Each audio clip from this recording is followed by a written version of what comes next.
for liftoff. Top, H0 moins 1 minute. Well, all that's left to explain is the ignition sequence. Remember we said how power was passing from the ground to the launcher to make her autonomous? Well, this phase, the ignition phase, is already carried out by the onboard computer. Here's what to watch for. It begins when those cryogenic arms, the yellow bars, will pull back at -5 seconds when the DDO says 5. At 0, he will call out allumage, which is ignition, and the main engine will light, but we don't lift off quite yet. Count to 7. For 7 seconds, the computers are checking the performance in the main engine while it's burning on the pad. They'll do it twice to confirm it, and then give the order, follows OK, for ignition of the boosters. Final countdown. À tous de DDO, attention pour le décompte final.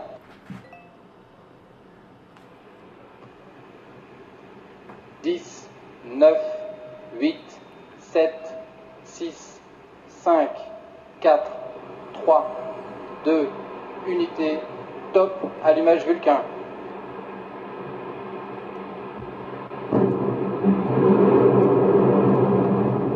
Allumage EAP, décollage.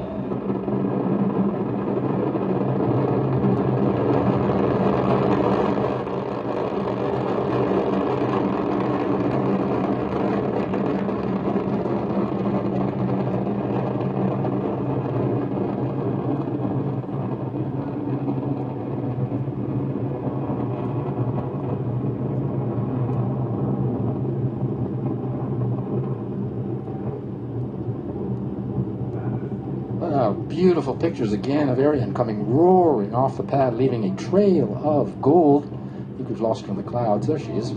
Did you see the cryo arms open at -5? Did you count to 7? Tous les paramètres sont nominaux. Everything is on board is okay, says the DDO. At 18:36 local time and right on time, Ariane began her mission, lifting off from the ground here in French Guiana, beginning her first mission of the year, rising into the clear skies over French Guiana, weighing 775 tons right now. She's burning 5 tons of fuel per second, if you can believe that, 2.5 tons in each booster, and the core stage burning an additional 300 kilograms of fuel per second.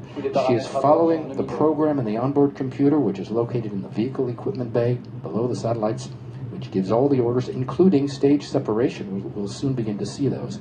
We're in the first of 4 flight phases for Ariane. The first 3 are powered. The last is not. We'll describe each in turn so you can follow Ariane as she heads east across the Atlantic to separate the passengers over the east coast of Africa and over the Indian Ocean. Flight phases are right now, the main engine and the 2 boosters are burning. Boosters will burn for another 20 seconds roughly. Then the main engine will burn alone for about 9 minutes. Then the upper stage will burn alone for about 16 minutes.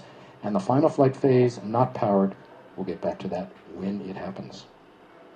Basically, we're using the simple solid propulsion in the boosters to get off the ground, away from the pull of the Earth, and the more complex liquid propulsion, cryogenics, to obtain speed and performance. We're waiting for confirmation of the booster separation. Séparation des étages d'accélération à poudre. There it is. The TDO has just called it. You can see the 2 boosters falling away, leaving their vapor trail. In the middle is the core stage, Ariane, continuing to burn. Nice shots. Tous les paramètres à bord sont nominaux. The boosters will fall 500 kilometers from shore in a protected area. Having done their job, we're now in the second powered flight phase. The main engine La trajectoire est normale. We're coming up on separation of the fairing. Just before we do, take a look at the left hand side of your screen, the upper left, the cursor crawling up the line. That's actually 2 lines. One is superimposed on another, the optimum trajectory and the real-time trajectory, as long as they're one and the same, or right where we should be. Below that, 2 lines, A and V. A is our altitude. You see we're climbing. V is our speed. We need between 8 and 9 kilometers per second to inject the satellites. So watch the numbers. The DDO has just said that the fairing has been jettisoned. That's coming right on time. Exposing Amazonas 3. Now you can see the black and blue box on the right. The fairing protects the payload from shocks during Ariane's ascent through the atmosphere. Once we leave the atmosphere at about 100 kilometers up, we don't need it anymore. And we can drop the weight, which is about 500 kilos. The core stage, basically a big propellant tank with the engine It uses cryogenic propellant. You've heard that word before. Cryogenics offer certain advantages over storable propellant, which is the other option, namely better performance. They can also be turned off and on, and its motors can be reignited and can function longer, and we can see that with the upper stage, which is reignitable on the Ariane, and with the fourth stage called the Frigate with the Soyuz. Ariane 1 to 4, previous models, owed their success mainly to storable propellant, not cryogenics. They're fuels that are kept in ambient temperature and don't evaporate like cold cryogenic does, and you saw that before liftoff with the constant topping up we needed. Storable propellant is also cheaper, but cryogenics offer better performance. You can see Amazonas exposed to the elements. Below that is a black bell-shaped structure. That's the Silda, the carrying structure, inside of which is our second passenger. Next up, the